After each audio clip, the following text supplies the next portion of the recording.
thank you so much for tuning into A Voice for All. I'm your host, Jamila Gamble. It's always a pleasure having you tune in. I appreciate your support. If you want to find me on Twitter at MissJamPCCS, and you can find me on Facebook, facebook.com/MissJamGamble. We love to hear from you. And if it wasn't for you guys, I wouldn't get half of my guests. So on tonight's show, I have one of my favorite, I have to say, one of my favorite organizations, Geneva Centre For Autism. They've been on A Voice for All before, but I had to bring them back just because there's so much going on every single year that I need to keep you guys updated. So welcome, Katie, to A Voice for All. It's your first time here. It is, yeah. This is great. And we are talking about a very, I would like to say sensitive, but very important topic that happens within families who have a child with autism. But before we get into everything, please tell me what your position is at Geneva Centre. Of course. Okay, so at Geneva Centre, I'm a behavior consultant. Okay. So my role there is to support families whose children are struggling with challenging behavior. So things that might be like aggression, self-injury, school refusal, things that are causing safety risks or, you know, real social isolation. And supporting those parents in being able to manage those behaviors at home and in the community. And it's quite intensive. So we work in their homes, we work in the environments where the behaviors are taking place. And we implement the principles of applied behavior analysis and really teach those parents and whoever works with the child and cares for them to implement behavior intervention strategies at home. Which is one of my favorite things, especially when it comes to involving the parents. And for first-time viewers who don't know what the Geneva Centre For Autism is, can you give them a very brief overview? Definitely. So the Geneva Centre For Autism is essentially a service provider in the city of Toronto for anybody who has a diagnosis of autism and their family. So we actually provide services throughout the entire lifespan. So from diagnosis all the way into adulthood. And we have tons of different services, whether it be intervention, whether it be respite and recreational, you know, fun, leisure activities, vocational and job training for adults down the road. These things are all offered there. And if you do have a diagnosis, we sort of sit down with you, our intake workers, figure out what are your needs and make referrals to things within our agency and outside of our agency to help support that family. What doesn't Geneva do?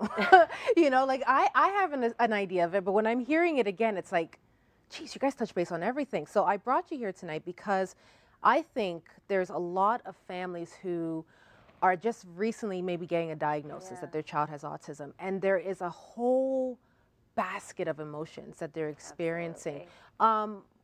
What work do you do with families when they're getting that first-time diagnosis?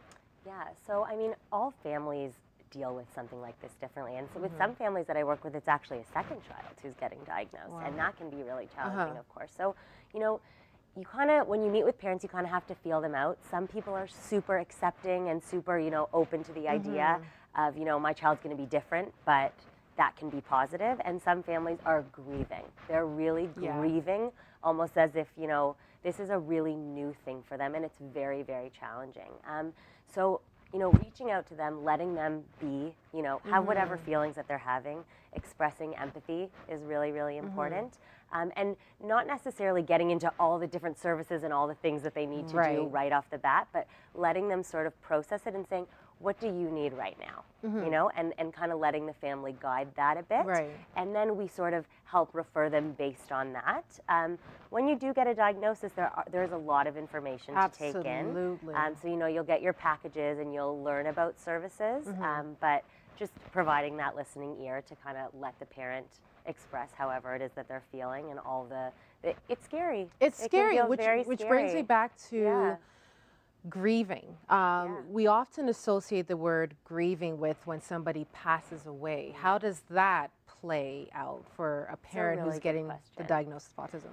So your child is there, right? But you might be grieving the loss of what you thought your child was going to become, the things that you had expected, the life that you imagined they would live, the things that you wanted for them and for you as a parent. And while those things, you know, might not be what you expected, they can also be really beautiful. And there's, you know, this makes me think of, it's a story in a poem that I've heard before about a woman who gets on a plane and she thinks she's going to Italy, and she finds out that the plane is going to Holland. And her first reaction is to be devastated. I planned a trip to Italy. I wanted to go to Rome. I wanted to see, you know, the Leaning Tower of Pisa. This is where I was going. And I'm going to Holland. But when she gets to Holland, she realizes that Holland is this beautiful place to be. And it wasn't what she was expecting, what a good but it was way a of beautiful summarizing place. it. And you know what? Yeah. I absolutely agree with that, because just a couple weeks ago, I was having a conversation with one of the families I work with. And I was talking about, you know, their daughter's progress. And I was like, aren't you excited? And he goes, yes, but. And I go, but what? But what? He goes, well, she could be doing more. I go, she's 5. Her life is like, her progress, everything is so, like, there's so many years ahead of her. But some parents just get that label, and they're like, that's it. All hopes, all dreams, all aspirations is out the door. Yeah. And I think it's important to be, you know, to be able to empathize with that feeling as well. Yeah. So to not only say, you know, it is difficult to have a child with autism, and I'm not going to sit there and tell a parent, you know what, this is going to be a breeze. This is just, you know, smooth sailing, beautiful, Holland, amazing. Yeah. Beauty isn't always easy. It's not always smooth sailing, but I think it is important for parents to know that individuals with autism can contribute to their communities, can amount to something, have a lot to give. They're going to need a lot of support. Yes.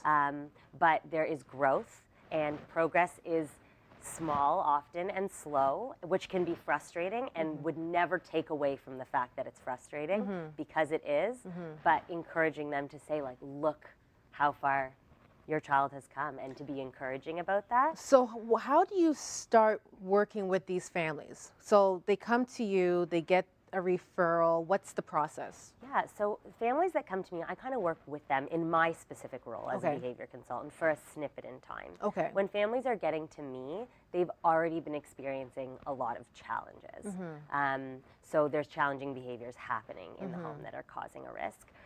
So when they are first referred to the center, they're sort of told about our services. Right. And so they may call in and say, you know what, before things were really good, but now my child has hit 13 and is going through puberty, and he's aggressive, right? And then they'll refer themselves. Yeah.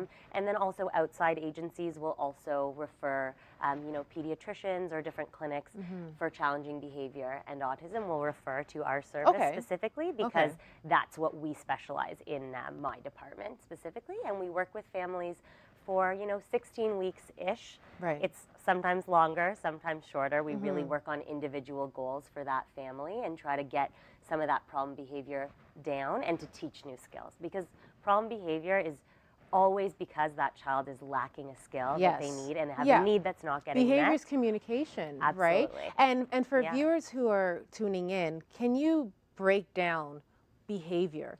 We often associate behavior, it's negative. Behavior is negative. And then when you put behavior and autism, there's just this whole thinking that people get stuck into. So for parents, how can you help them change that way of thinking? I'm really glad that you brought that up, actually. So I'm a board-certified behavior analysis, and I practice applied behavior analysis. Right. So I'm sure a lot of people have heard this term ABA. Yes. ABA is a way of understanding and looking at behavior. And behavior isn't something bad. Behavior is everything that you do. Everything. Behavior is me waving my hands. Yeah. Behavior is me looking at you and smiling. And sort of what we do is we try to understand behavior in terms of the environment that it's happening in, and understand, okay, what is triggering behavior? Why is behavior happening?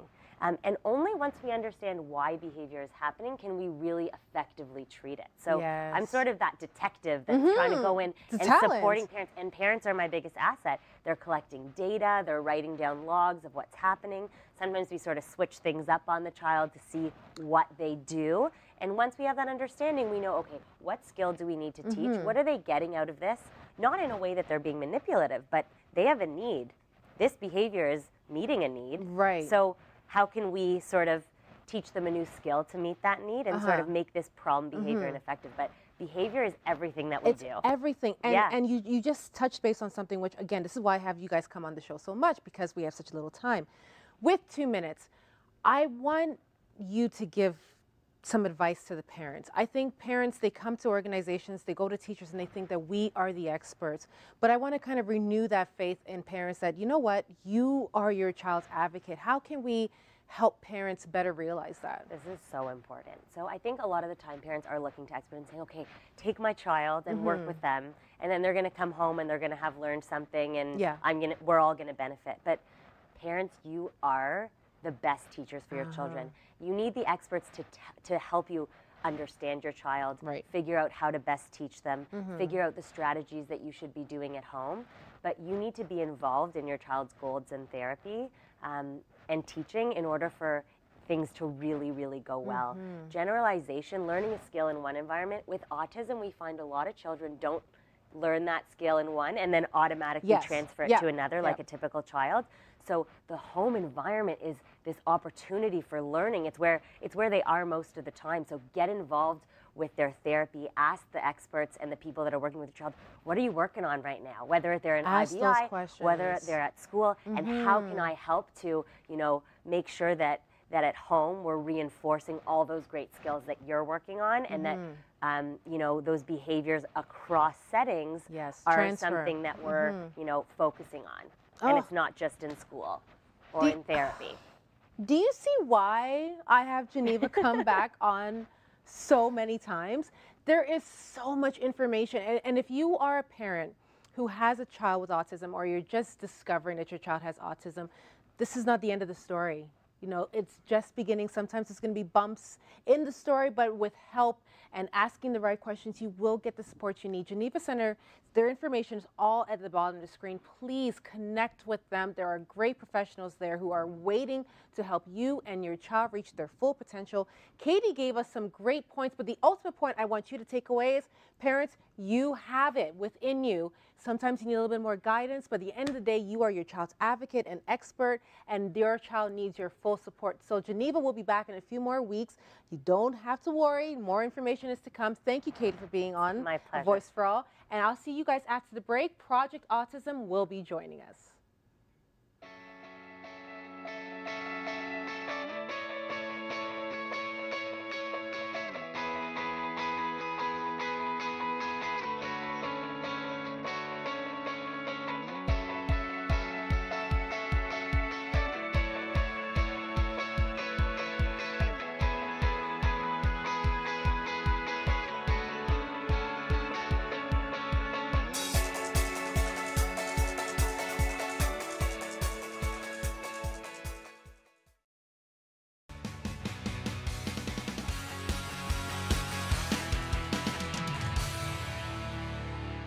Welcome back to Voice for All. I am your lovely host, Jamila Gamble. And if it's your first time tuning in, so glad to have you. If you want to find me, you can find me on social media.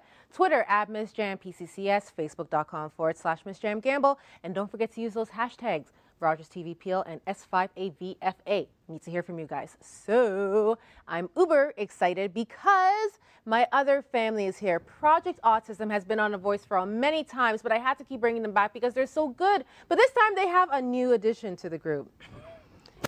It's all about Aiden, though. So we have Patrick, Aiden, and Judith. And me. Yes. I love you guys, though. We love you too. I'm so glad to have you guys on. More importantly, Aiden. Aiden. Yes. How are you doing? I am doing very good. I can tell you're doing very good. If you haven't noticed, I'm surrounded by art. Now, I'm talented, but I'm not this talented. Aiden created all these pieces, all of which I'll be taking and putting in my car at the end of the segment. I'm going to be taking all of them. But Aiden, you are an artist who just happens to have autism. But more importantly, you are an artist. Tell me about your work. Well, when I paint, it's really, like fun to do and like calming, because it's like, it makes me less frustrated if I have like a rough day, or like, it actually does a lot. Like, it's like meditating, sort of. Really calming to do. You know what? I could totally understand that, because I personally, I can't meditate. But one time I painted and it was like my whole brain shut off. So I get that. But from when I first met you, I remember seeing your early artwork and it was great and all, but now this is like phenomenal. Like really impressive. And obviously mom and dad must be so proud. We're actually really proud of him because he works really hard. He's taught himself. We're very lucky too. You know, Aiden goes to a school where ABA is part of his school program. So he's only 12 now. So we've been doing ABA for a while. So we're seeing amazing results with the ABA. No doubt. Know? I'm seeing it too, and I only see you like a few times a year, right? Yeah. But I brought you 3 on because from the last time we spoke, Project Autism has climbed like Mount Fiji. in success. Like, what aren't you guys doing? Well, you know what? What's great is we're really expanding now. Now we're in York Region has their own Project Autism. So York Region is host to many families in that region, and they've hosted over 100 different classes, workshops. Yeah, Halton is about 180 already. I'm sorry, Patrick. I did not know about this. Yeah. You guys are expanding? Not expanding. Our families are. You're right? growing. We're growing. Our families are, yeah. Like grass. Like grass, yeah. Which is why, yeah. But this is grass you don't want to cut. No, you can't cut it because we're the great. root system. Root system you can't cut, yeah. So what's amazing now is that in York Region, for instance, it's families that want to have the same type of programming in there. So they realize if you can do it as a community without any financial burden on the community, if you can do it, you know, for free, then you see such great results. And they watch the programs. They watch these kids grow and flourish and learn, and You guys are so busy, and I love to see everything you guys are doing. I want to bring my attention to Papa Bear over here. Yes. Just because a lot of times when you're looking in media or programs or even just drop-offs at school, it's always the moms. But I go on Facebook and Patrick is in everything. Like no, it's true. He is in everything, and then he writes these beautiful stories about what Project Autism is doing. Like, as a father, how is it for you seeing other dads coming out to Project Autism workshops and events? I'm really happy. I'm really happy to see more dads getting involved. You know, a lot of times, as a dad, you know, we typically, you know, leave it to the moms to do it. A lot of times we're at work, you know, and we're not involved in a personal aspect with the kids at home. But seeing Aiden grow and being able to be part of that, even just a little bit, it's really amazing. It's so amazing. You want to share that all the time. This week you have a dad's group. We are. We're slowly pushing that because we want the dads to be able to express themselves. We want them to feel like they have a sense of belonging. that they can make it. You know, they can be a part of their life. You know, kind of help the kids as well. I think there's a sense of peace if you're with a group of people that are like-minded and they're all going through what you're going through, and then there's not that stress of, you know, you're not going to understand, so I can't talk to you. With these guys, when they're together, they just chat, they laugh, they I think talk you have about to connect. kids, you know, it's a lot of times they want to just connect with someone that that can go through the same thing that they're going through. You guys do not only focus so much on the children of Project Autism, you really focus on the parents. The whole family. And you know, you guys know I say this all the time. You can't just support the children. If the parents aren't right, then the foundation is breaking, you know? Yeah, it's a community, right? It goes from the really top to everybody in that family unit, including the siblings that don't have a disability. Yes. That is really important as well. That's a whole other discussion. This is one, remember years ago we spoke to you and we said, you know, when we designed Project Autism, we designed it as an umbrella. Everybody falls underneath that umbrella. Whether it's your siblings, whether you have Downs, we don't discriminate in any way. So all our programs are inclusive. We're really, really inclusive. We've really seen a benefit from that. But you know who's seen the real benefit though? Mr. Aiden. Aiden is in everything you guys do. So it's one thing for me to interview you guys and go, so tell me how good your program is. I don't want to hear from you guys. You can ask Aiden. You do everything at Project Autism. Tell me, like, how do you love being a part of the programs? Well, it's sort of fun because... Sort of, man says. Give it the club you did last week, the Tinker Club. We did Tinker Club and we took apart... we took apart like old phones, toasters, a radio. So you guys are doing everything, and then you're swimming.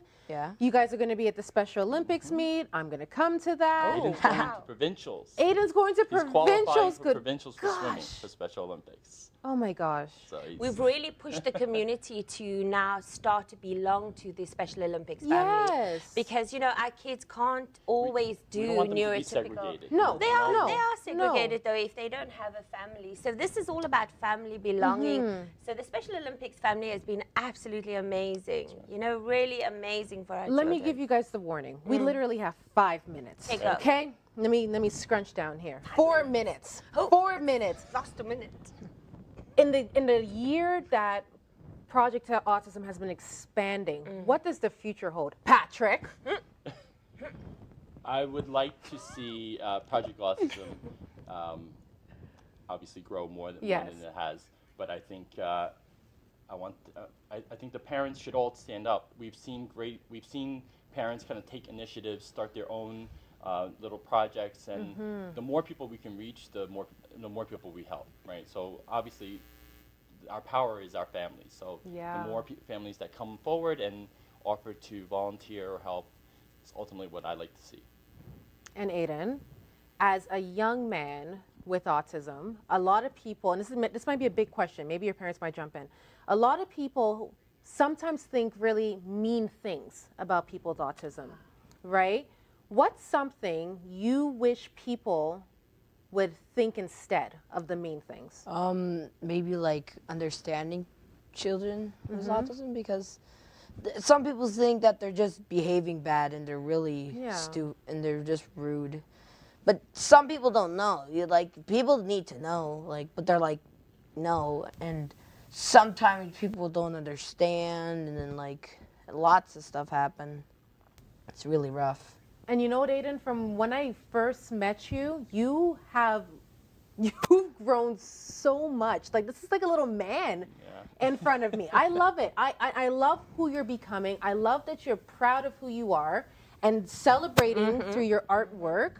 Mom, I'm giving you 30 seconds now. 30 seconds. What can the community do to continue to support Project Autism?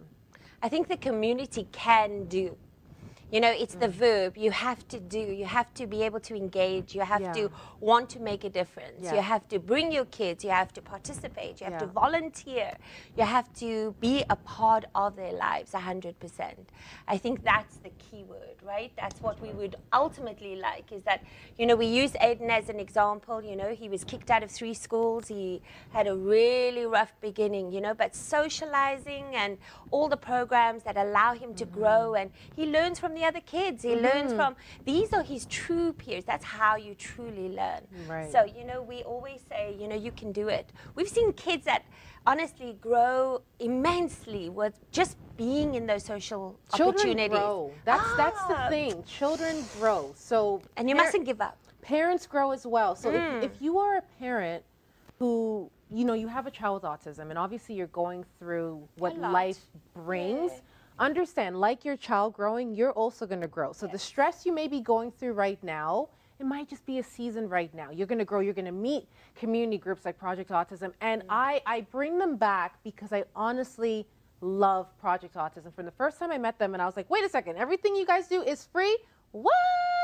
It is. It's legit free. So if you want to volunteer, if you are a parent who's looking for a community group, a place where your child will not be judged but welcomed and loved and molded to their full potential, this is the organization that you need to look to. Their information is below. I'm honestly, I wish I had more time with them, but I will be doing more follow-ups on them. This is not the last time you're going to see Project Autism. Aiden, honestly, if Give you, her one. this is Aiden's tell her art. one story. You want to buy his art? Information is below. Buy this art, okay? Because it's that good. This is not any home send silly business. This is real art. Aiden, thank you. Daddy Patrick, Mama Judith. Yes, it was lovely. Best way to end the show was having Project Autism. And I believe me when I say I love them. They are authentically amazing. And this is a group that every organization needs. I will see you guys next week. Take care.